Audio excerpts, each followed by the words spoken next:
Hoy San Lucas nos narra la escena inicial del ministerio de Jesús, esto en la sinagoga de Nazaret. Nos ponemos de pie y entonemos el aleluya.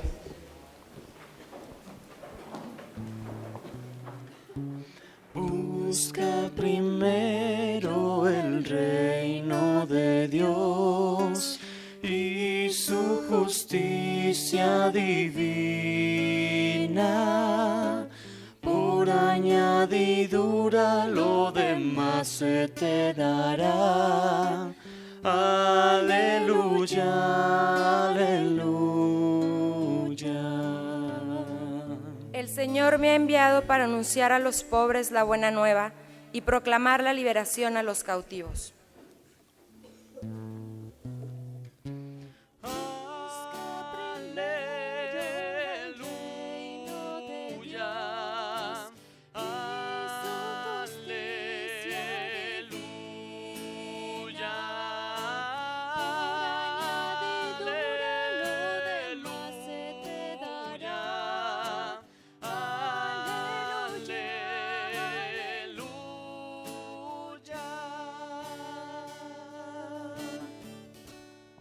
El Señor esté con todos ustedes, hermanos. Proclamación del Santo Evangelio según San Lucas.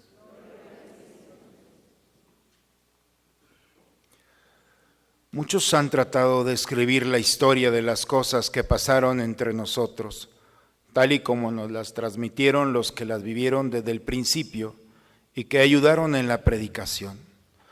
Yo también, ilustre Teófilo, después de haberme informado minuciosamente de todo, desde sus principios, pensé escribírtelo por orden, para que veas la verdad de lo que se te ha enseñado. Después de que Jesús fue tentado por el demonio en el desierto, impulsado por el Espíritu, volvió a Galilea, iba enseñando en las sinagogas. Todos lo alababan y su fama se extendió por toda la región. Fue también a Nazaret, donde se había criado. Entró en la sinagoga, como era su costumbre hacerlo los sábados, y se levantó para hacer la lectura. Se le dio el volumen del profeta Isaías, lo desenrolló y encontró el pasaje en el que está escrito: El Espíritu del Señor está sobre mí, porque me ha ungido para llevar a los pobres la buena nueva, para anunciar la liberación a los cautivos y la curación a los ciegos, para dar libertad a los oprimidos y proclamar el año de gracia del Señor. Enrolló el volumen, lo devolvió al encargado y se sentó. Los ojos de todos los asistentes a la sinagoga estaban fijos en él. Entonces comenzó a hablar diciendo: Hoy mismo se ha cumplido este pasaje de la Escritura que acaban de oír. Palabra del Señor.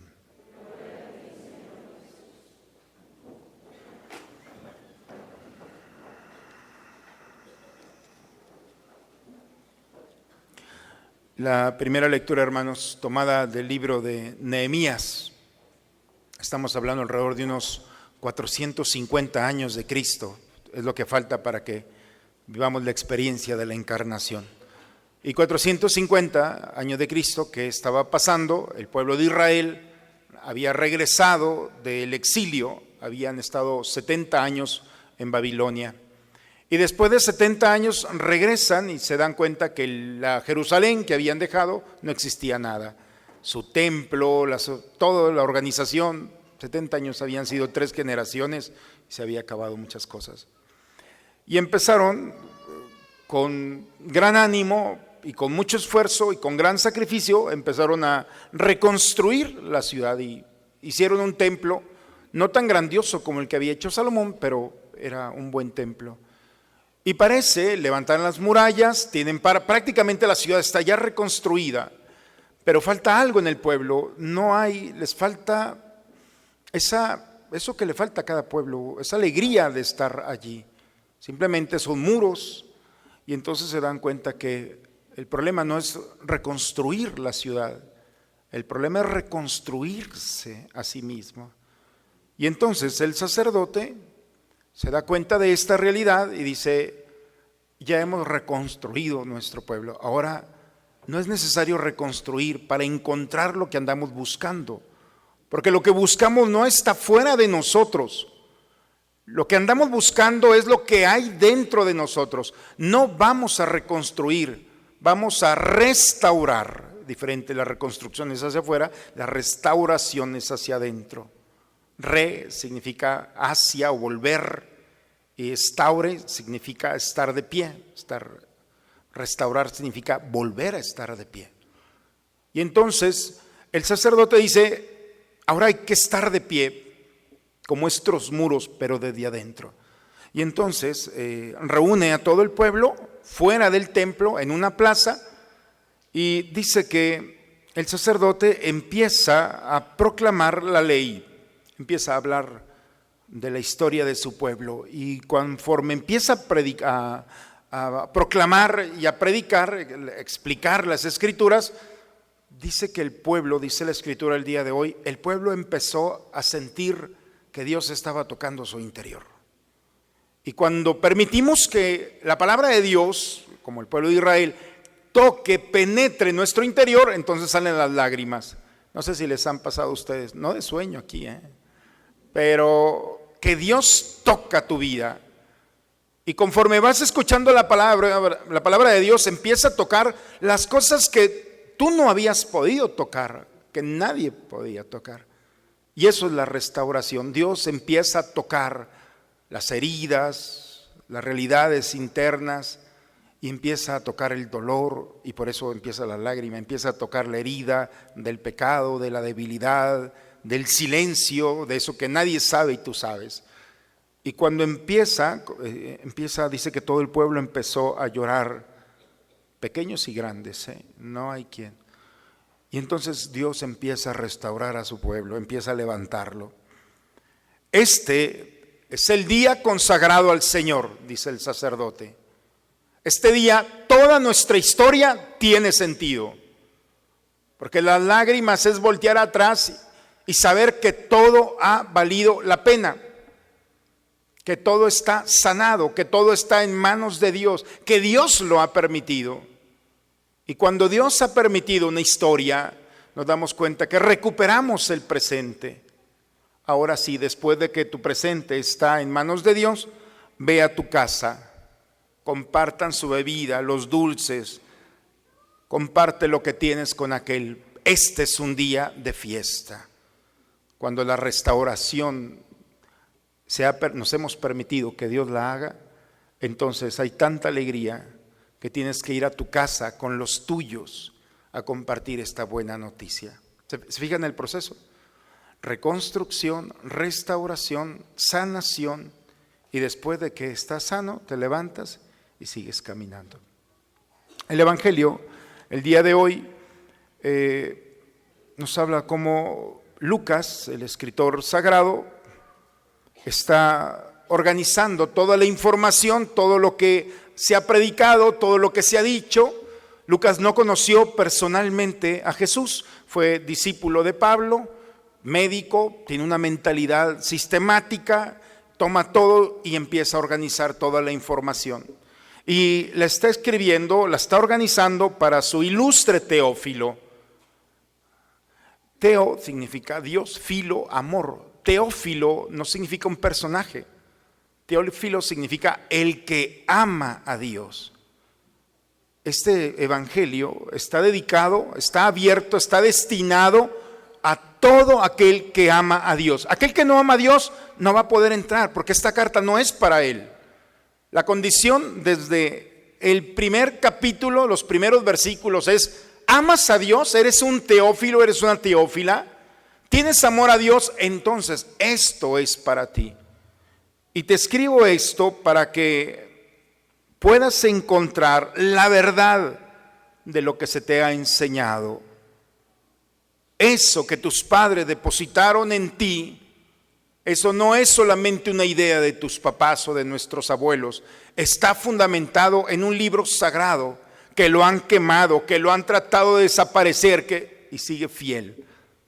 Dios ha preservado su palabra. Y esta palabra es la que nos escribe Lucas. Y cómo nos va narrando que Jesús un día estaba visitando todas las sinagogas, todos los lugares donde se interpretaba la palabra. Y fue a su tierra, fue a Nazaret, entra a la liturgia de que se celebraba en Nazaret. Solamente podían entrar y podían participar los mayores de 30 años. Entonces presumimos que Jesús tenía ya mayor de 30 años. Y lo primero que se hacía es se leía la ley y un especialista la interpretaba. Y después venía un texto de los profetas y cualquier laico podía pasar, y dice que Jesús fue. Se levanta y empieza a leer, a proclamar. El Espíritu del Señor está sobre mí, me ha ungido para llevar a los pobres la buena nueva, para anunciar la liberación a los cautivos, curar a los ciegos, darle libertad a los oprimidos y proclamar un año de gracia. Enrolló el volumen, lo entregó al encargado, se sentó y empieza a predicar. Hoy mismo se ha cumplido este pasaje de la Escritura que acaban de oír. ¡Pum! Se acabó la homilía. Es la homilía más corta de la historia de la iglesia. Y la mejor, yo creo, ¿no? No los veo muy convencidos, pero es la más bella. Hoy, esto que acaban de ir, en este momento, el hoy.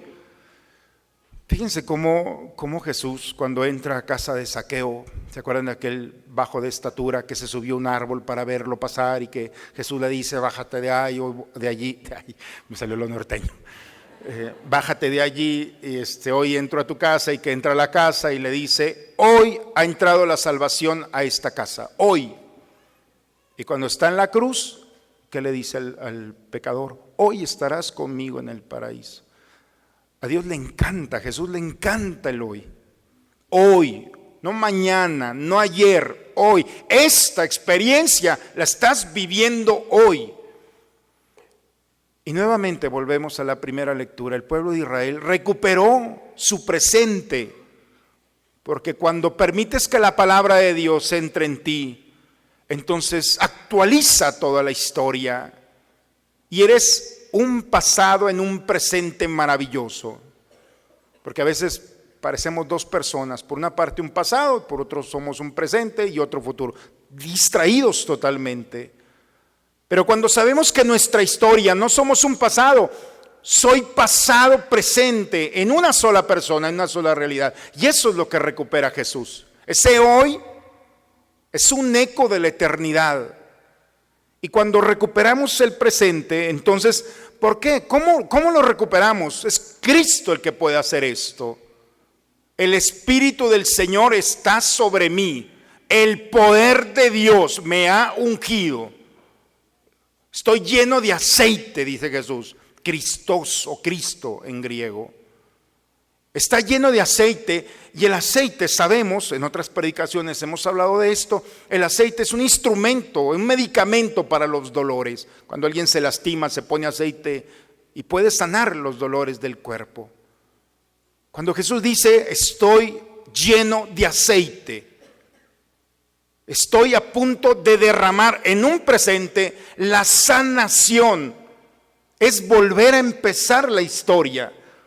Por eso cuando habla, me ha enviado para anunciar la buena nueva a los pobres. Y el pobre no es aquel que carece de bienes. El pobre es aquel que no es atractivo, que no es reconocido, que está solo, lastimado, que la historia poco a poco lo ha ido poniendo en un lugar donde nadie lo ve o nadie la ve. El pobre es aquel que no existe aún allí. Y la buena noticia es que es el consentido del Señor, y su aroma, que es tan desagradable para los hombres, su conversación, sus ideas, su cuerpo lastimado, eso es lo que a Dios le agrada. Díganme si a Jesús fue el escándalo abrazar, tocar, perdonar a los pecadores, a los leprosos, a los señalados por la sociedad. ¿Cómo tu maestro come con pecadores y publicanos? No he venido por los sanos, dice Jesús, he venido por los enfermos. Esta es la buena noticia. Nadie está exento. Aún aquellos que esta sociedad los ha relegado, los ha sacado, Jesús va por ellos, deja las 99 y se lanza. Esa es la buena noticia. Y cuando alguien lastimado y rechazado por la vida se siente abrazado por el Señor, dentro de la soledad encuentra la compañía, dentro de la enfermedad el medicamento, dentro de su pecado la misericordia. Dentro de esa realidad, ahí está el Señor, a eso ha venido. Es un presente, no va a venir mañana, está presente el Señor. Y cuando alguien se permite, como el pueblo de Israel, que la palabra de Dios entre en el misterio, es un hoy el Señor me está amando. Y ese hoy es parte de la eternidad. Y por eso es la buena noticia que viene a despertar a aquel que ha escuchado la mala noticia de ya no hay nada que hacer. La peor noticia es esa, no hay nada que hacer. Tu deuda, tu salud, tu realidad, no hay nada. ¿Quién te lo dice? Este mundo tendrá sus razones. Pero mientras no te lo diga Dios, entonces no creas eso. Entonces esa es la buena noticia. Por eso cuando viene ungido al encuentro del hombre, es para el enfermo. Y nosotros tenemos que entender que es para nosotros, porque estamos enfermos de nuestro egoísmo, de nuestros pecados, de nuestra tristeza, de nuestros miedos, de nuestras frustraciones o fracasos. ¿Quién no necesita un médico como este? Que venga sin condiciones a entrar. Lo único es que como todo enfermo, tienes que permitir que el médico toque la parte lastimada. Y no la toca solamente para lastimarte, es para saber dónde está el dolor. Cuando el Señor a través de nuestra palabra nos hace llorar porque toca nuestro egoísmo, porque toca nuestra vanidad, porque toca nuestros pecados y te duele, no es para lastimarte, es porque está presionando para poder purgar, sacar de allí esa realidad. Y tú tienes que con docilidad como el enfermo confiar en las manos del Señor. Ese es el medicamento que ofrece. Y he venido a hacer la buena noticia. He venido para liberar a los cautivos, atados por las cadenas, los nudos de este mundo. ¿Cuánta lucha no hay en el corazón de cada uno de nosotros por salir de una realidad de pecado, de angustia, de miedo? ¿Cuántas noches sin dormir, tratando de cambiar, tratando de ser diferentes y seguimos en lo mismo, encadenado? Claro, el enemigo empezó muy sutil, te fue involucrando hasta que te puso una cadena en el corazón, en el alma. Y te levantas día con día con la mejor disposición y vuelves a caer. Todavía no son las 12 y ya estás viviendo la misma realidad. En tus pensamientos, en tus decisiones. El enemigo no se va a ir con tranquilidad. Perdóname, te hice pecar, me confundí. Aquí está, mírala ya. No, el enemigo va a luchar hasta el último momento. Y si ya te hizo caer, va a aferrarse a tu alma.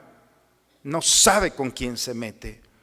Aquel que permite que la gracia de Dios entre en su vida. Entonces dice la Escritura, la buena nueva del hoy es que viene a liberar a los cautivos, viene a desatar esos nudos que no se pueden desatar solamente con un acto de la voluntad.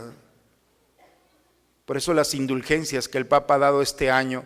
Haz la indulgencia, significa no solamente el perdón del pecado, el deseo de no volver a pecar. La indulgencia es borrar, quitar por la gracia de la iglesia de Dios, de la oración de todo un pueblo. Quitar esa cadena que está allí y te hace caer. ¿No les pasa que cuando se confiesan salen volando casi de aquí y todavía no se suben al carro y ya le están tirando al que está delante? Perdón, no en esta comunidad, es en otras comunidades que yo he predicado. Pero apenas, ¿qué pasa? Y dices, me acabo de confesar yo otra vez. Entonces te das cuenta que hay una cadena allí, hay un nudo, que la confesión te perdona el acto, pero hay que trabajar también la indulgencia. Hermanos, hay que hacer la indulgencia. Es pasar por una puerta, ¿qué más fácil la podemos pedir? Ya después veremos lo de las indulgencias, pero vale la pena quitar todos esos para liberarnos. Viene a curar a los ciegos. Cuánto dolor, cuánta tristeza, cuánta frustración. Hay en aquellos que ven que al otro le está yendo muy bien y a ti no. ¿No les pasa eso? No muevan la cabeza, por favor. Pero tú trabajo todo el día y aquel, mira la camionetona que trae, mira la casa que trae, mira los terrenos que tiene, mira, y empieza uno a ver y ves lo tuyo y dices, no tengo ni la mitad de eso, y empieza en el corazón, no la alegría de que le está yendo bien al otro, sino empieza la amargura, la tristeza, la frustración, el enojo, porque él y yo no, y entonces buscar de cualquier manera tener lo que el otro tiene. Se le llama envidia. En significa aquí vidia, ver. No ves más allá de tus criterios y te encierras, y cuando alguien vive en la envidia se enferma, porque no solamente ves lo bueno del otro, sino que empiezas a vivir la amargura y el dolor del fracaso, y tu rostro, tu corazón, tus palabras, tus actitudes y la tragedia del hombre. Empiezas a no disfrutar tu presente. No empiezas más bien a lastimar a aquellos que están contigo con la indiferencia. Y por irte a conseguir aquello que no tienes, te olvidas de lo que tienes. ¿Cuántas veces por el trabajo de tener más, te olvidas del crecimiento de tus hijos, de tu esposa, del descanso, trabajando todo el domingo para tener más, y no vas a tener más? No te das cuenta. Cuando Jesús dice, he venido a curar a los ciegos, significa ver más allá, ver con la mirada de Dios, ver lo afortunado, afortunada que eres. Date cuenta de esto, de un Dios que te está dando la posibilidad de un presente, de gozar y disfrutar a las personas, el sonido de la voz de tu hijo, de tu hija, el abrazo de tu esposo o tu esposa, el salir a caminar con los tuyos, a disfrutar. La verdadera felicidad no está en las cosas, nos aportan ciertas realidades, pero la maravillosa realidad es que con ellas o sin ellas yo tengo tanto que darle gracias a Dios. Esas son las tristezas de este mundo, y este mundo, por vivir en la envidia, luchando por tener bajo cualquier criterio o forma lo que no se posee, echas a perder a los tuyos. Poco a poco te alejas de los tuyos, de tu esposa, de tus hijos, de tus amigos, de la gente que te ama. Y entonces has perdido tu presente. Hoy se ha cumplido esto. Viene a darnos una visión diferente, una realidad que ves desde el corazón. Y cuando tú descubres esta realidad, no hay más que darle gracias a Dios, aún dentro del dolor, porque vas a ver que hay gente, personas que caminaron contigo y ya no están, pero te das cuenta que fuiste afortunado porque les entregaste lo mejor que tenías y ellos te entregaron lo mejor que tenían. Y puedes ver la eternidad. Puedes ver que vas caminando y día con día vale la pena, porque alcanzas a ver a Dios delante de ti, que nos vamos a presentar todos un día. Y no te puedes presentar con tus títulos, esas cosas se quedan aquí.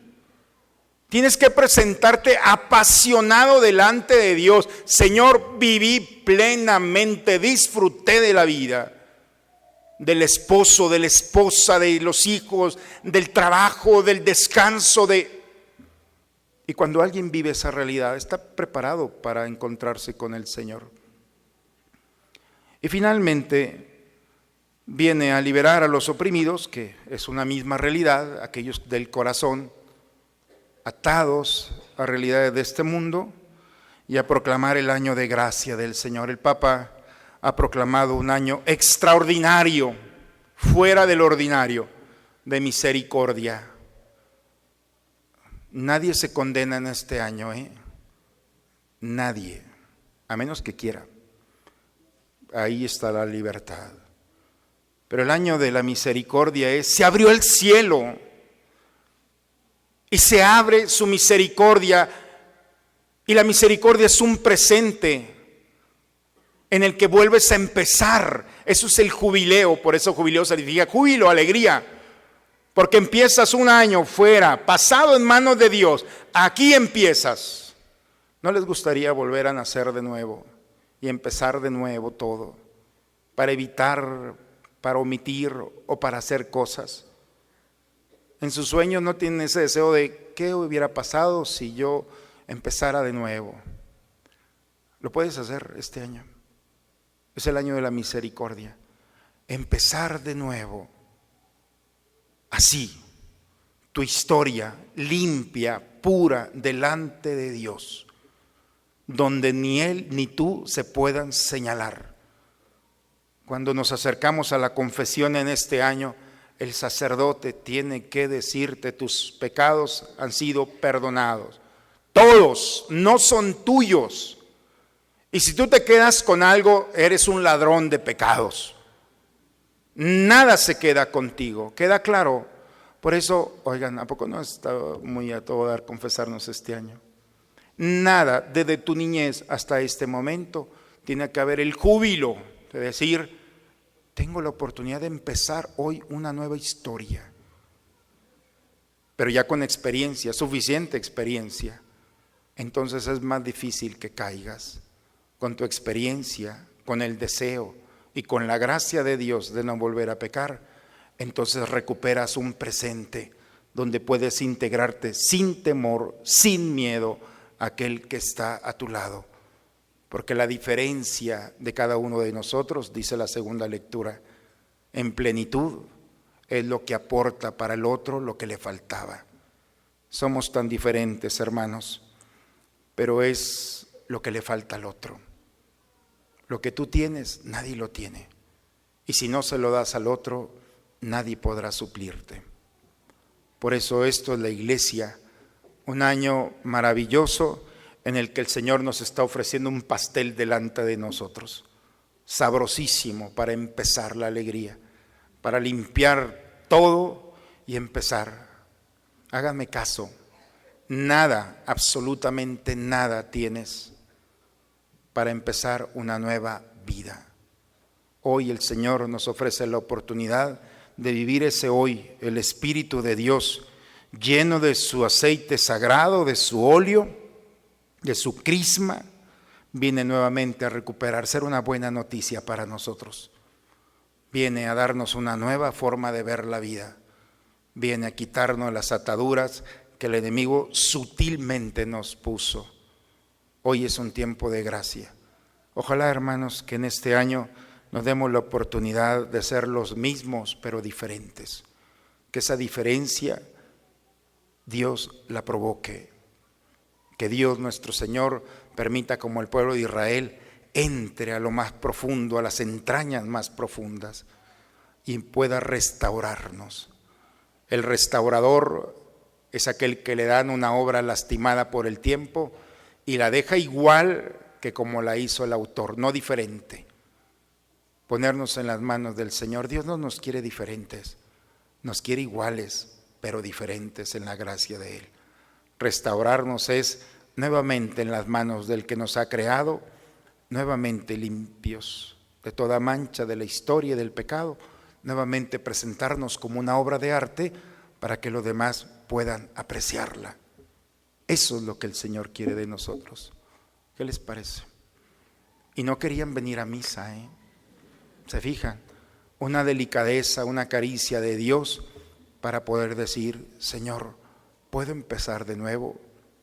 Entonces Él te dirá: sí, empezamos de nuevo. Hagámoslo, hermanos, vale la pena. Este mundo nos necesita muchísimo. Quiere ver rostros nuevos, llenos de su gracia y de su amor.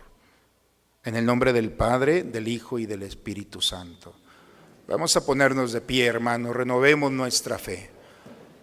¿Creen ustedes en Dios Padre que ha creado el cielo y la tierra? ¿Creen que Jesucristo ha sido el único Hijo de María que murió, que resucitó y está sentado a la derecha del Padre? ¿Creen ustedes en el Espíritu Santo? ¿Creen que los santos interceden por nosotros y que después de esta vida nos espera la vida eterna? Entonces levantemos nuestra mano y digamos: esta es nuestra fe. Es la fe de nuestra iglesia que nos alegramos de profesar. en Jesucristo nuestro Señor. Amén. Bien, hermanos, vamos a tomar asiento. Vamos a preparar el altar del Señor, presentándole el pan y el vino que serán transformados en su cuerpo y en su sangre. Gracias por esta ofrenda de amor, Jesús. Vienes a quedarte en mi corazón. Y aunque poderoso y eterno eres tú, en un pancito, por amor a mí, te haces pequeñito como yo. Traigo en mis manos una vela encendida. Es mi vida entera que ante tu altar hoy te vengo a ofrecer. Gracias por tus dones, porque conmigo estás y por todo lo... Padre, me pongo en tus manos, haz de mí lo que quieras, sea lo que sea, te doy las gracias. Estoy dispuesto a todo, lo acepto todo, con tal que tu voluntad se cumpla en mí y en todas tus criaturas. No deseo nada más, Padre, te encomiendo mi alma, te la entrego con todo el amor del que soy capaz, porque te amo y necesito darme, ponerme en tus manos sin medida, con una infinita confianza, porque tú eres mi Padre.